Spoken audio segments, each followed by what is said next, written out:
Ane akan memperlihatkan sebuah video dari RDPU itu ya, antara pihak aplikator dan anggota Komisi 5 DPR.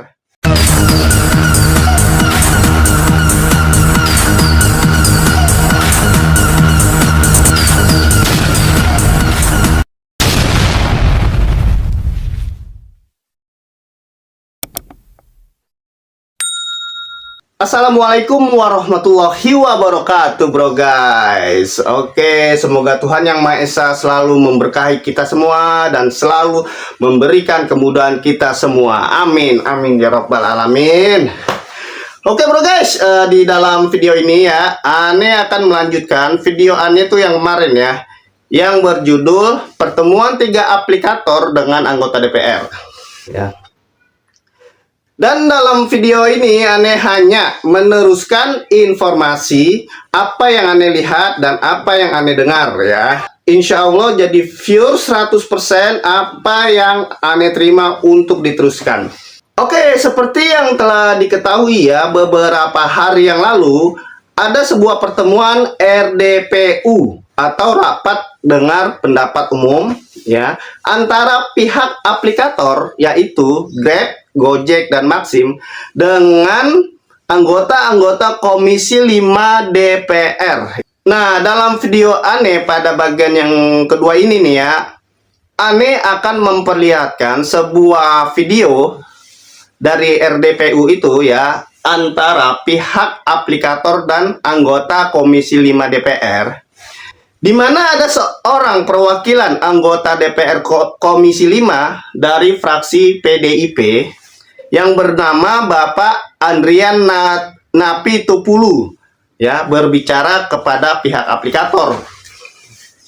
Nah, bagi rekan-rekan yang belum mengetahui Bapak Andrian Napitupulu ini berbicara apa saja kepada pihak aplikator ya, oke deh, tanpa lama-lama, tanpa basa-basi, tanpa banyak cincong, mari kita gas on aja nih videonya ya, yang bersumber dari YouTube Merdeka.com yang berjudul Nyelekit Adian Napitupulu Sekak Bos Gojek dan Grab, beberkan bukti tak adil ke ojol. Oke, gas on, ini dia videonya.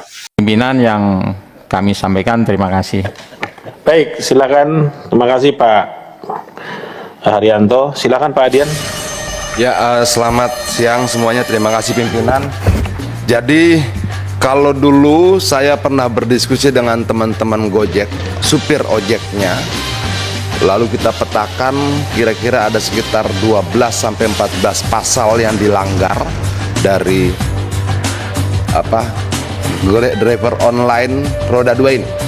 Pelanggaran itu dilakukan oleh negara, pelanggaran itu dilakukan oleh perusahaan, pelanggaran itu dilakukan oleh supir ojek, pelanggaran itu juga dilakukan oleh penumpang ojek. Luar biasa ya. Jadi semua kita paksa untuk melanggar undang-undang hanya karena ini. Tapi dalam konteks kehidupan bernegara memang selalu terjadi seperti ini. Dinamika teknologi jauh lebih cepat dibandingkan kemampuan negara menyesuaikannya dalam peraturan perundang-undangannya. Walaupun sebenarnya peristiwanya sudah sangat lama, 15 tahun. 15 tahun sudah berjalan. Jadi kenapa kemudian merevisi undang-undang ini menjadi penting? Karena kita tidak mau masuk tahun ke-16 mengkhianati undang-undang. Kita tidak mau masuk ke tahun 17 mengkhianati undang-undang. Kira-kira seperti itu. Nah, di sisi yang lain begini. Dulu banyak sekali R4, R2 yang ditangkap di bandara. Ditangkap di Bandara Soekarno-Hatta, di Halim, Adi Sucipto, di Surabaya, dan sebagainya. Lalu saya mendatangi mereka. Kalau di Soekarno-Hatta itu lebih keras lagi tuh. Mereka ditangkap, ditahan 6 jam, disuruh push up. Sampai akhirnya saya telepon direktur dirutnya Angkasa Pura II kalau tidak salah, dan saya bacakan pasal sama dia bahwa itu termasuk pasal penyanderaan. Oke. Nah, yang menarik adalah pihak aplikator nggak peduli peristiwa itu terjadi. Mereka tidak peduli supirnya ditangkap, disuruh push up, di beberapa tempat dipukuli dan sebagainya. Mereka nggak peduli. Mereka nggak peduli mobilnya rusak. Mereka tidak peduli SIM-nya habis. Mereka tidak peduli olinya kurang. Mereka tidak peduli apapun yang terjadi di jalanan. Hal yang tidak terjadi pada perusahaan angkutan yang lain. Taksi-taksi yang offline itu dia urus poolnya, dia urus olinya, tabrakan dia bertanggung jawab, supirnya ditangkap dia urus ke polisi dan sebagainya. Tapi keuntungannya sepertinya lebih besar yang online ini. Nah, kalau begini pimpinan, kalau kita nggak atur ini dengan baik, kita juga berlaku tidak adil sama rakyat. Dan menurut saya ini harus menjadi bagian penting dalam pasal kita nanti mengatur. Dulu kalau tidak salah pernah sempat 10% ya jatah aplikator itu kan. Dan dia naik terus 10, 15, 20. Dalam prakteknya di atas 20. Nah, menurut saya sambil kita menunggu, jika diizinkan pimpinan, sambil kita menunggu proses revisi undang-undang ini, memungkinkan tidak ini kita jadikan kesimpulan untuk kita sampaikan pada Menteri Perhubungan agar tarifnya diturunkan lagi jadi 10%. Kenapa nggak punya tanggung jawab apa-apa? Nggak punya pool, nggak punya montir, nggak ngurus ketangkep, nggak apa-apa segala macam, tiba-tiba dapat 20%. Kalau kita tidak atur ini, percayalah kita baik pada mereka, tapi berlaku tidak adil pada perusahaan angkutan yang lain.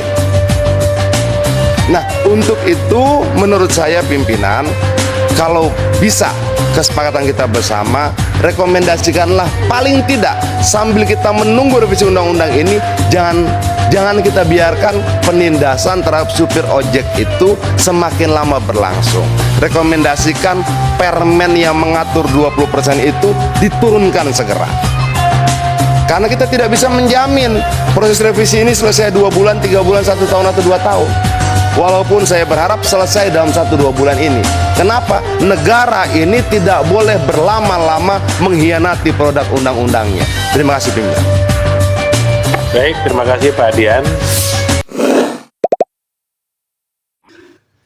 Nah, itulah video pembicaraan Bapak Adrian Napitupulu kepada pihak aplikator beberapa hari yang lalu dalam rangka RDPU di gedung DPR ya. Oke deh bro guys ya, sekian dulu penerusan informasi ini aneh sampaikan ya. Insya Allah kita lanjut di part 3 nanti ya. Kalau ada kata-kata yang salah dan sikap-sikap yang salah dalam video ini, aneh mohon maaf yang sebesar-besarnya dan sedalam-dalamnya. Oke, akhir kata terus berjuang yang ditemani dengan doa.